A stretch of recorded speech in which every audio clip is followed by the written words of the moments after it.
Welcome to this edition of The Forum. I'm your host, Sheila Evans. We have a great show in store for you today with an outstanding lineup of guests. We get our show started today by talking with Beth Shire and Elizabeth Feltz, service learning teachers at Laney and New Hanover High School. They will tell us about service learning and why it is important. Then we welcome Principal of Wilmington Early College High School, Regina Wooten. The application period for the early colleges is underway now, and she will give us all the details. And finally, Lucy Vasquez joins us to talk about this year's Festival Latino, which is coming up. She is the director of Amigos International and the organization that is behind the festival. We've got a great edition of The Forum for you today, and we'll get started right after this short break. When I was 6, my days were spent playing basketball. When I was 6, my dream was to make it to the NBA. When I was 6, my mom had a stroke. I'm Paul George, and I want you to spot a stroke fast. F, face drooping. A, arm weakness. S, speech difficulty. T, time to call 911. Protect the ones you love. Spot a stroke fast. Teen Court program? Teen Court is an alternative system of justice where first-time teen offenders are tried by their peers for misdemeanor offenses. Student volunteers from local high schools assume the roles of the court staff, empowering them to take responsibility for problems of crime and violence in their schools and community. If you know someone who may benefit from Teen Court or would like to become involved, contact the Community Mediation Center on the web or by calling 362-8000. I am joined by two teachers this morning. To my close left, I have Elizabeth Feltz from New Hanover High School, and to my far left, Beth Shire from Laney High School, and we're here today to talk about service learning. Beth, let's pick on you first. Tell us what that is. Thank you for asking. I love to talk about service learning. Service learning is a research-based teaching method where guided or classroom learning is applied to an authentic community need. So students investigate to find what that authentic community need is, and then they take the skills and knowledge that they're learning in their classroom to try and address that. It is student initiated, and teachers provide the structure, and they also focus on reflection a lot. So it's not just what facts did we learn in our class, it's how do we take those facts and make connections to other classes that we are doing and actually do something to address an authentic community need. I like that they have to find their own spot to be positioned. Oh yes, students like it too. Do they find issues with that sometimes, that folks aren't willing? It's not really that they're not willing, it's more that they don't know how to do it, because so often they're just kind of told what they need to do. And you know, how many questions do I have to answer? How long does this paper have to be? And teachers provide the structure, but they get to pick how they move forward, while the teacher is providing the skills and abilities, you know, the knowledge about what to do. So Gotcha. It's them working together, but they're kind of, you know, sometimes they don't know exactly how to move forward because they've never been allowed to do that before. Gotcha. Elizabeth, tell us some of the service learning opportunities that you saw last year at New Hanover High School, or even this year. Yeah, so what we started last year at New Hanover was this brand new elective, and it's called Honors Service Learning. And so it's actually a class that students can take while they're at school. And so 2 days a week they're in class and they're learning about issues in the community and world and learning about professionalism and leadership and citizenship. And then that allows them 3 days a week or on weekends to go out into the community and actually serve. So it's really, you know, that service aspect where they're actually in the community, making a difference, building those relationships, and then the learning in the classroom, you know, looking at how what we're talking about in the classroom connects with what they're learning outside in the community. So it's a pretty neat class, and so we have over 25 partnerships in the community that we work with. So students get connected with something that they're really interested in and they can take with them into the future.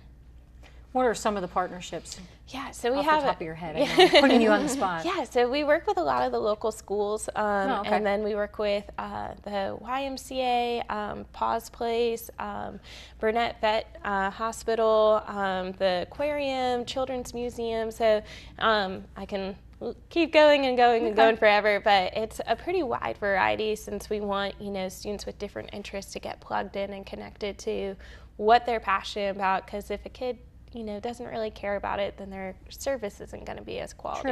True. And as we talked about earlier, I actually had someone with me last spring, and because she had subject knowledge and was involved in teen court, she really was helpful. Kind of brought up things I didn't think about, different perspective. Beth, how about you? What kind of things are the Laney students doing? Yeah, at Laney we do not yet have the service learning course, and we're looking at that in the future, hopefully.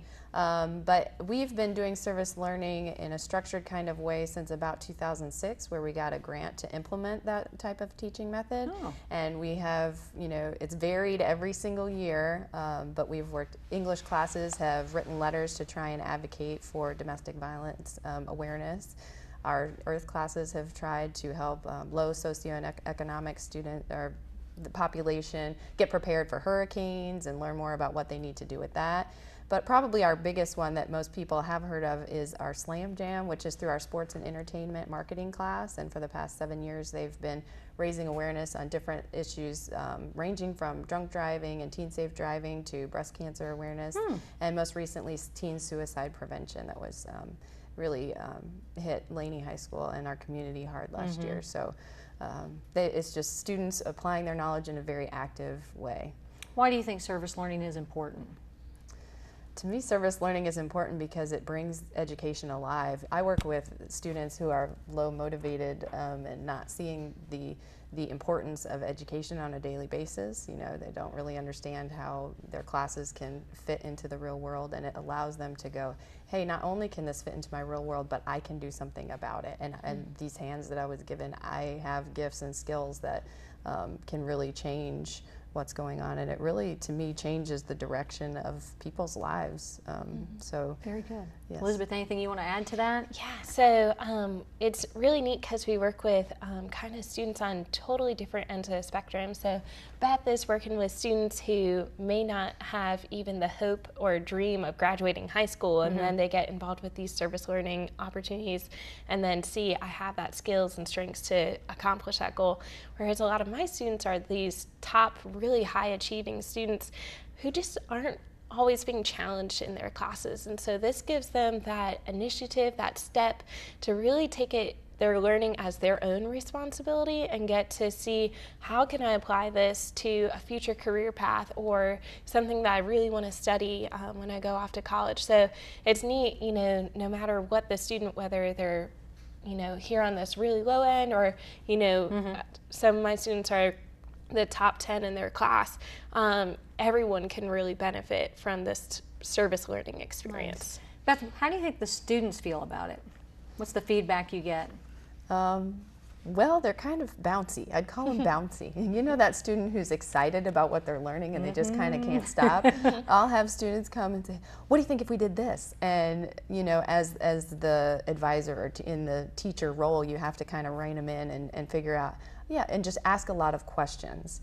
For teachers who are thinking about applying it, it is one of those, is this going to be more work for me? Or, and maybe initially, but once students understand that you're going to be okay or allow them to get answers to their questions and, move forward, it's less work is what I hear teachers say, Oh, good. Yeah.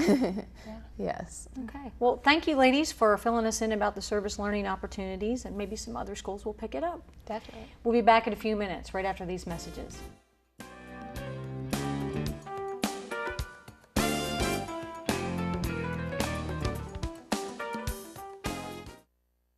What state am I? I'm the largest state east of the Mississippi River. My nickname is the Peach State. The 1996 Summer Olympics were held here. Do you know who I am? If you guessed Georgia, you're right. I received statehood in 1788. This United States factoid has been brought to you by New Hanover County Schools on the Learning Network of the Cape Fear.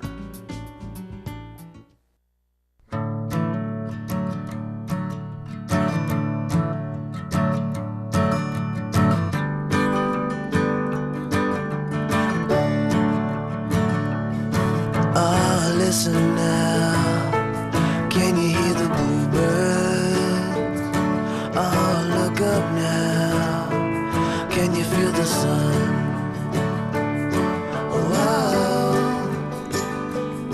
Oh,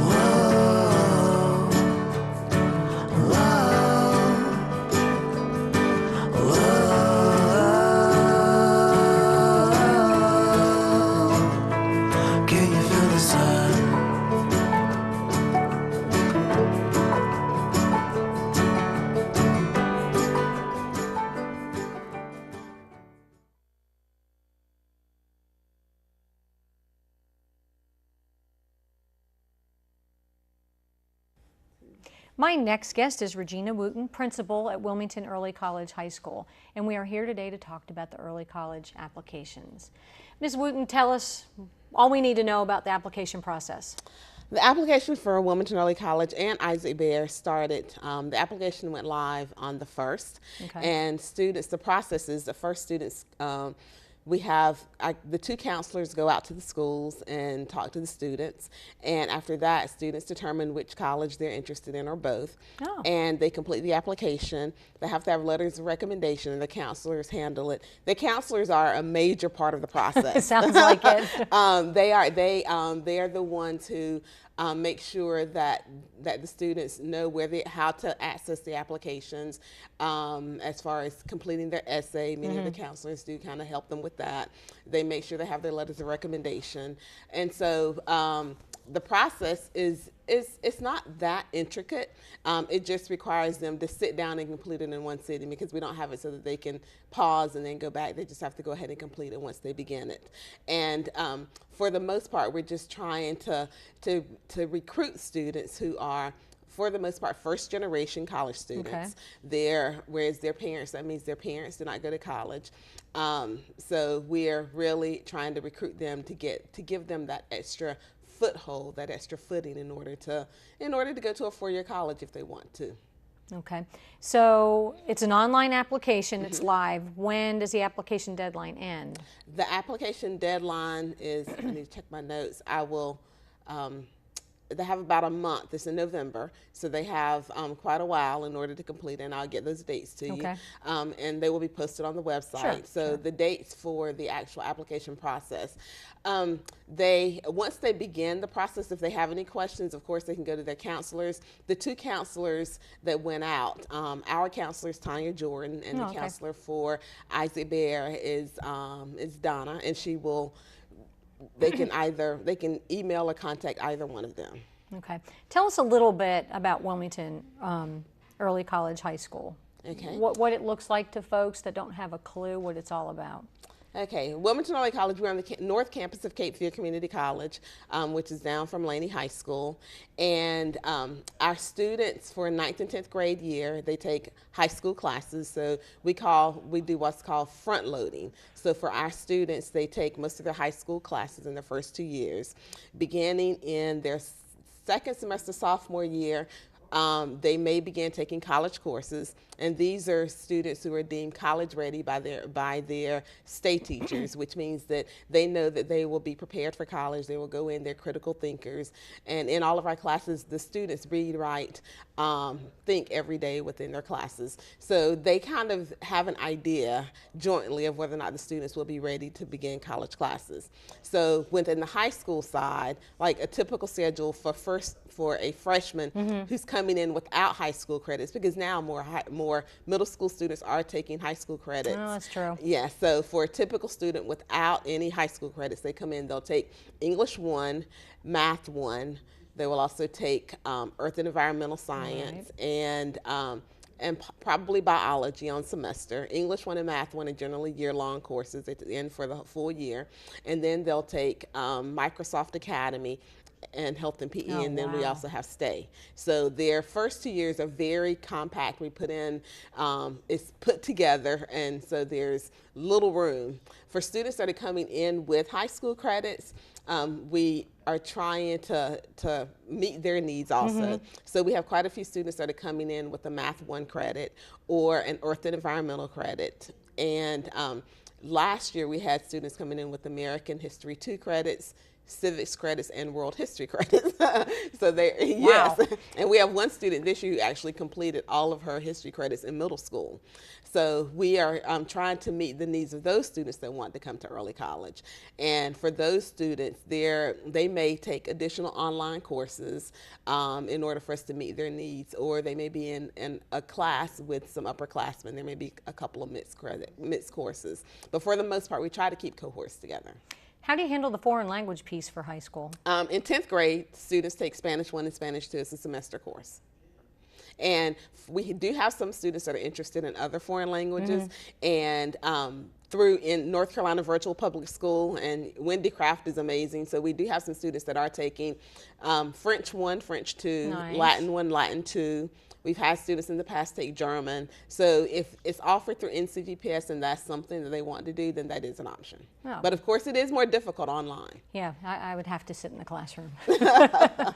So that's interesting. So a lot of these students, really, you're looking at a case-by-case basis. Yes, we Based are. on what they're coming in. It's no longer, you know. Yeah, it's no longer that we have that whenever they come in that they're all in the same class, because they are coming into they are coming to high school with different courses, and so we are looking at them on a case-by-case basis to meet their needs. For example, we had one student that came to us this year who had Math 1 and Math 2, so coming to us to put him in Math 3, and his mathematical abilities are just through the roof, so he's also taking a college math course. So, you know, we kind of tailor make it in order to fit the needs of the student. And all these classes happen at the Cape Fear Northern Campus location. Yes, those are the first 2 years.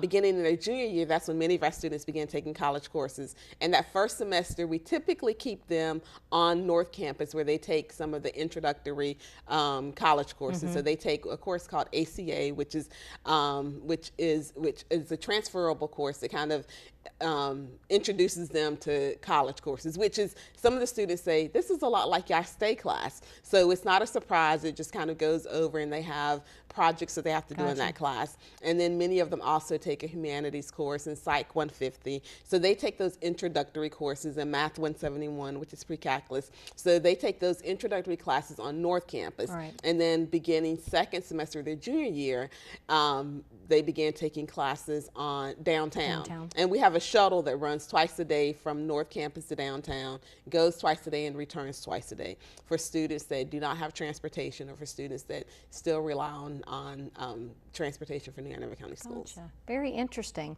So they just need to check on the website to see when the deadline is for that online application, but it's live now. Yes, the application is live now, and the dates are up there, and Okay. we will make sure that the dates are posted. And again, contacts if they have any questions. The counselor at Wilmington Early College is Tanya Jordan, and at Isaac Berry is Donna Hall Berry, and those are the two. Many of the students have seen them out during recruiting, and we will have some parent nights coming up, and those will also be posted on the website. Great. Well, thank you for coming and updating us on Wilmington Early College High School. Thank you very much. We'll be back in a few minutes, right after these messages.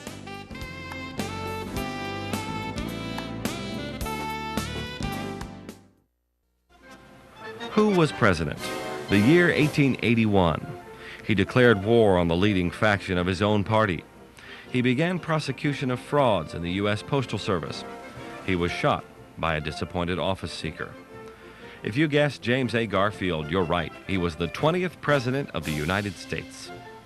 This presidential pop quiz has been brought to you by New Hanover County Schools on the Learning Network, Time Warner Cable Channel 5.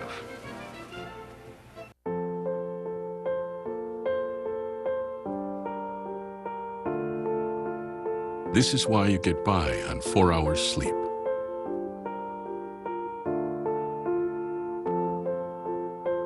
Why you took a second job.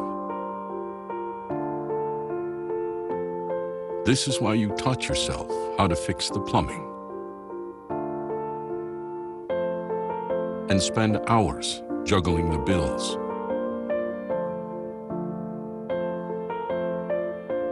This is why you'll do whatever it takes to keep your home. And that is why we want to help. We are making home affordable, a free government resource that can make paying the mortgage easier. Now more options are available. Call 888-995-HOPE to talk one-on-one with a housing expert today.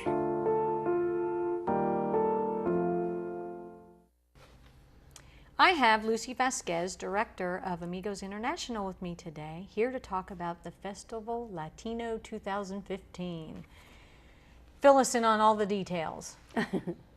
Well, Festival Latino is a festival celebrating the Latino culture, not just the Mexican culture, but there's a diversity in the Latino community.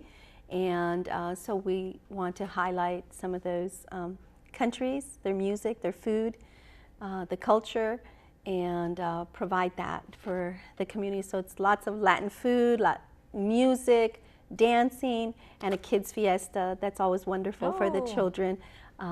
It's not just an adult thing, it is for the children. So it's a one time a year for the people to come out and really have some Latino influence kids activity. So we have piñatas, we have Mexican hat race, we have arts and crafts that are for Latino based, and it's just a great day. Lots of inflatables, you know, the things the kids love. Right, inflatables, fun. Little races, things like that. It's a great day. Tell us when and where.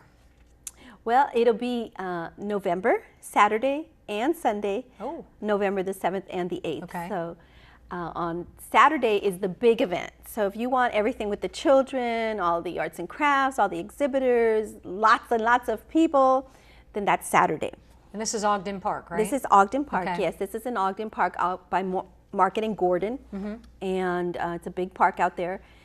And over by the playground area, you're familiar with it, that's the central part of the whole festival. And it's a great day for the whole family, for children especially. That's what the day you want to come out if you have children. And then Sunday is very laid back. Okay. Sunday is more just music, entertainment, lots of shows, and food. So you get your food, go sit down around the stage and just enjoy the shows. And nothing, no more exhibitors, no more children. So it just depends what you're looking to do. We get a lot of people that come out for both days because the food's so great. Well, there you go. Yeah. Is the festival just for the Latino community? No, no, no. I mean, it might look that way because there are so many Latinos that come out to the Latino Festival, but it's for everybody. And if you love Latino food, this is not your average restaurant, Mexican restaurant food. This is from different countries. You're going to find stuff there that you won't find anywhere else. It's mom and pop, really authentic. It's the best festival for food. It really is. So if you love it, that's what you want to go to this festival. Now, the festival's been going on for a number of years. How's it changed? Well, at the very beginning, it was outreach. It was trying to let the Latino community know what agencies are out there, who's interested in helping them, what's available to them, the resources. So that was the first reason we started Festival Latino, to let them know that the community, the Latino community, is valued in our area. They're important to our area. They are doing jobs that nobody else might want to do, and they're working hard at making this community better. So we wanted to show them that we valued them and that there were people genuinely interested in getting them the help that they need.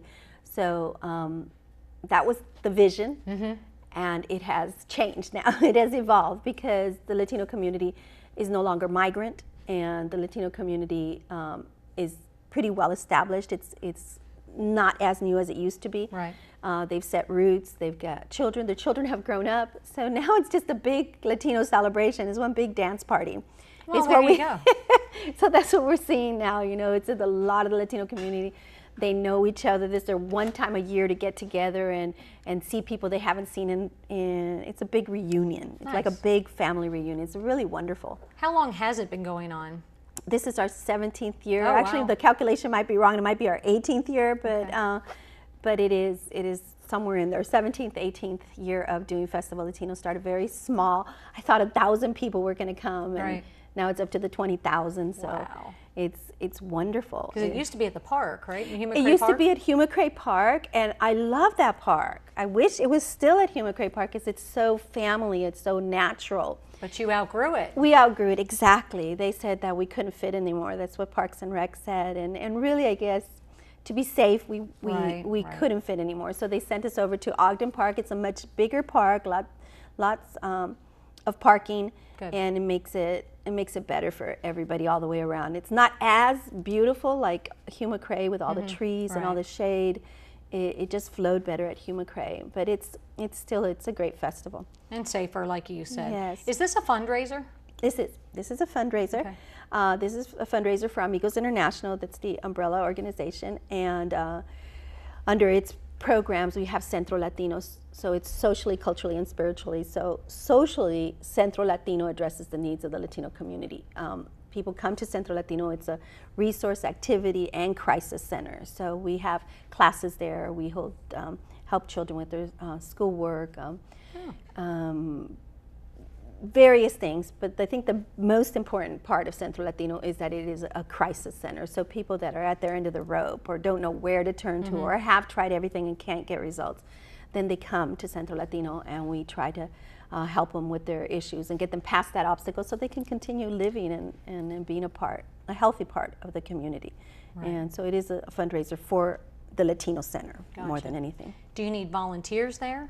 Yes, we need volunteers all the time, not just for Centro Latino, but Festival Latino still needs volunteers. So if anybody's interested, we'd love to have them call. If they're bilingual, would really love to have them be a part of what we're doing. So if some of the high school students need some service hours for Beta Club or National Honor Society, Key Club, those kind of things, this would be good? High school, college, yes, they could give us a call and they can call me and we'd find a spot for them. Very good. Well, thank you. Remind us the date again. It is Saturday, November the 7th.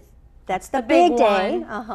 And then Sunday again, if you're just interested in music and music, entertainment, and just food. And nothing for the kids. Good. Okay. Thank you so much. Thank you for having me. I'll be back in a few minutes, right after these messages.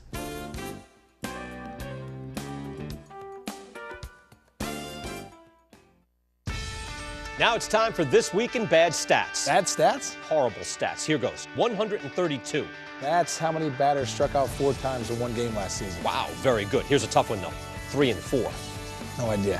That's how many kids witness bullying. 3 out of 4. That's not a good stat. No, it's not, but it can change. Kids want to help, but they don't know how.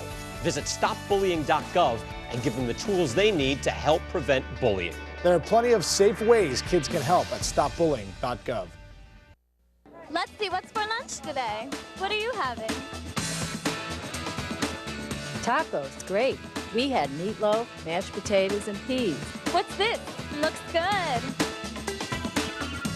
We had beef stew, noodles, pudding, and whole milk.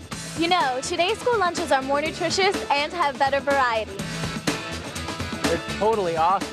It is definitely not your parents' school lunch anymore. A message from the American School Food Service Association. We hope you've enjoyed our program today. If you would like more information on enrolling in one of the early college high schools, visit the school system's website at www.nhcs.net. The application link is on the front page under the items of interest. Festival Latino will take place on Saturday and Sunday, November 7th and 8th at Ogden Park. For more information, call 264-4915. And if you ever have any questions about the topics discussed here on our show today, please call the school system's public relations office at 254-4180. I'm Sheila Evans, and thanks for joining me today.